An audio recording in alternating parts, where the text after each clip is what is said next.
welcome back. Now, the planned nationwide protest was the phrase on the lips of many, as well as a major cause of concern for government officials, starting in the FCT, where the federal government appealed for more time as it is making efforts to address the current economic challenges. The Minister of Information and National Orientation, Mr. Mohammed Idris, who made the remark after a closed-door meeting between ministers and the Secretary to the Government of the Federation, urged Nigerians to shelve the plot of the planned protest. There's no need for any protest. Let us all calm down. A lot is happening. Nigeria is going to move and march on. And we believe that whatever government comes up will be in the interest of Nigeria. We don't think that there is need for any protest. We are appealing for calm. We are appealing for a peaceful resolution or peaceful approach to any issue. In the meantime, the Minority Caucus of the House of Representatives is urging the federal government to open a channel of dialogue with those planning to organize a protest against the cost of living in the country. And this was part of the caucus resolution at the end of the session on Thursday in Abuja. The minority leader of the House, Honorable Kingsley Chinda, who spoke with journalists, stated this while appealing against the protest against the backdrop of security concerns in the country.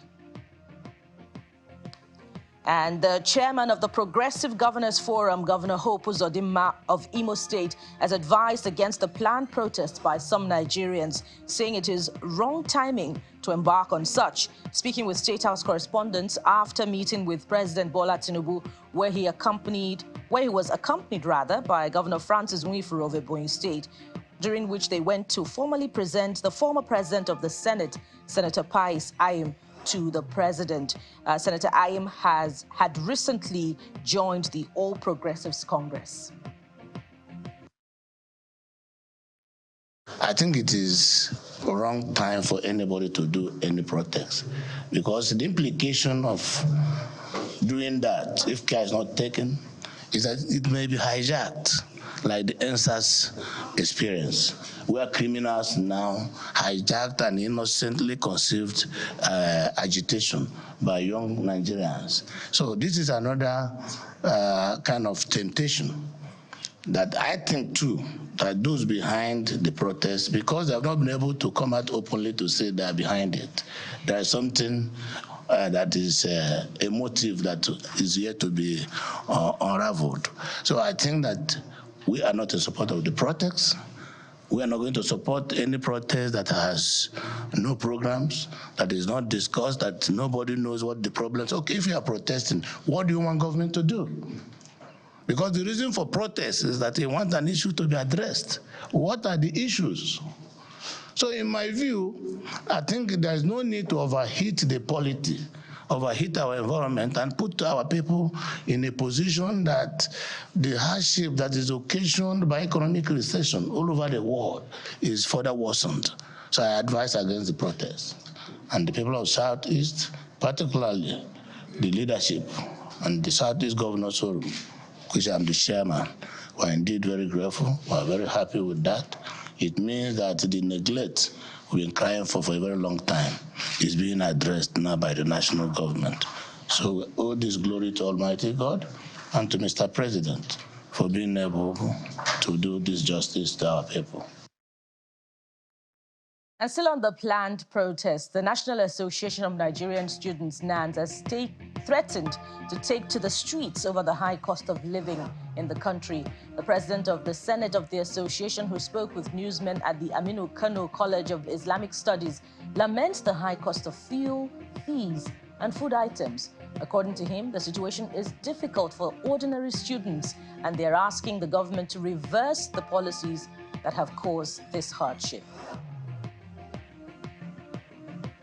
Now, the planned protest has also caught the attention of the traditional institutions, as His Royal Majesty Omonoba Nedo Ukwakwolopolo Ewaye II, the Oba of Benin, has appealed to the federal government to intensify efforts in the implementation of its economic and security policies. This appeal is contained in a palace public announcement set to be issued on the authority of the Oba of Benin by the Chief Press Secretary to the Oba, Osaigbovo Iguabaro. Yomonoba, in the message, also appealed to members of the public to give the federal government more time to implement its economic policy designed to alleviate the current economic hardship. And the Minister of State for Youth Development, Mr. Ayodele Olawande, is also lending his voice to the planned protest by appealing to young Nigerians to shelve the idea and instead engage the process of governance. Mr. Olawande made the plea during a youth-focused dialogue on anti-corruption organized by the United Nations Office on Drugs and Crime in Abuja.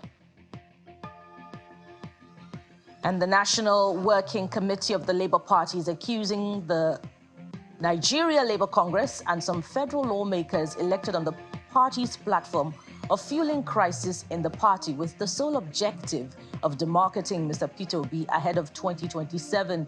The Labour Party's national legal advisor, Mr. Kehinde Edun, told journalists at a news conference in Abuja that the NLC and some of the elected lawmakers on the Labour Party's platform are on the payroll of some politicians and they have been employed to destroy the party. The attempt by the NLC to hijack the party is unconstitutional and illegal. The Constitution of the Federal Republic of Nigeria has clearly spelled out how a political party can operate and how it can be formed. Section 221 to 22 now clearly said it. And the job for which the NLC and its cronies have been paid is to create a semblance of crisis, a semblance of division in the party. They are on the payroll of our political opponents to demarcate our party. When a party is growing, you have all sorts of people. Some of the people elected on our platform are not genuine progressive. They are not genuine people who believe the ideology of the party. They only came because they failed in other places. Now they want to defect, and they think that the only way they can do that is to create a semblance, to make it appear as if there is a faction. So they have found a willing tool in the NLC. And now to security. The Akwa Ibom State Police Command says it has uncovered an armory hidden in a private mortuary by a notorious kidnapping syndicate at Ekeya, Okobo local government area. The State Police Commissioner, Mr. Wahid Ayilara, disclosed this and other interventions of the command in its fight against criminal elements in the state, while parading over 30 suspected criminals arrested for several offenses at the State Command headquarters in Ikorakpan, Abia. We have adopted new strategies in fighting evolving crimes and criminality in order to ensure that Akwa Ibom State is stable and remain one of the most peaceful states in the country. Our adopted strategies have yielded positive results, and below are some of our operational breakthroughs. The first one I want to showcase for you is the arrest of suspected kidnapper and recovery of firearms. Based on intelligence and diligent investigation, as many of you have known here, we have issues of kidnapping at Oro Nation Axis.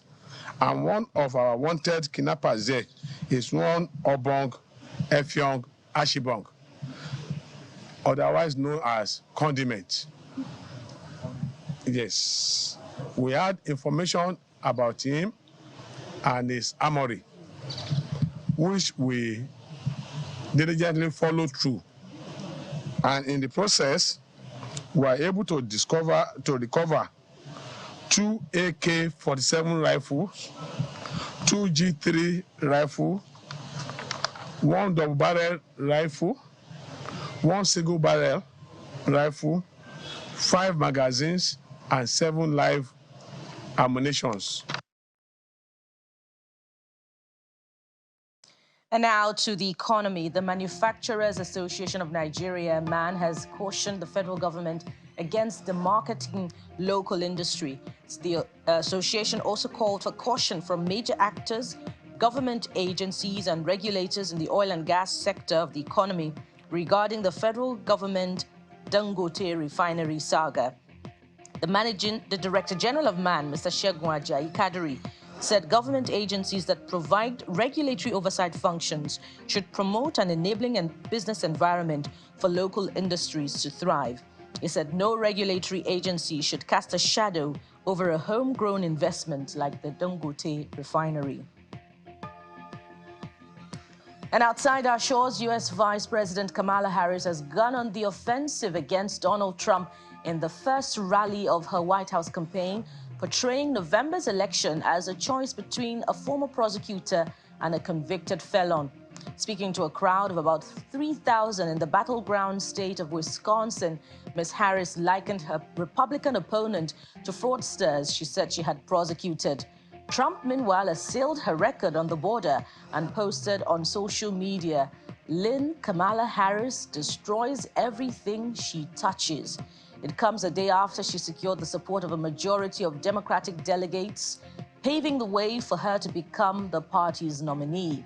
On Sunday afternoon, President Joe Biden announced he was withdrawing from the race and endorsed his vice president amid mounting pressures from top Democrats and donors following his disastrous debate against Trump in late June.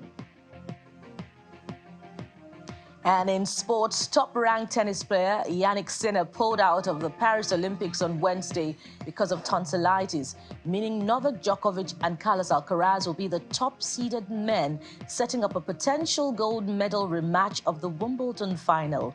Sinner, a 22-year-old from Italy, posted on social media that a doctor advised him that he should sit out the Summer Games. Sinner won the Australian Open in January for his first Grand Slam title and moved up to #1 in the ATP rankings last month after reaching the French Open semi-finals. The draw for Olympic tennis is Thursday. Matches begin on Saturday.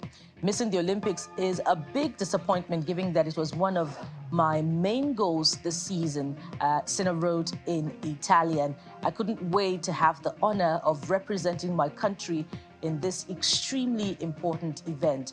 Sinner will be replaced on Italy's team by 207th ranked Andrea Vavasori in singles and by Luciano Daderi in doubles alongside Lorenzo Musetti.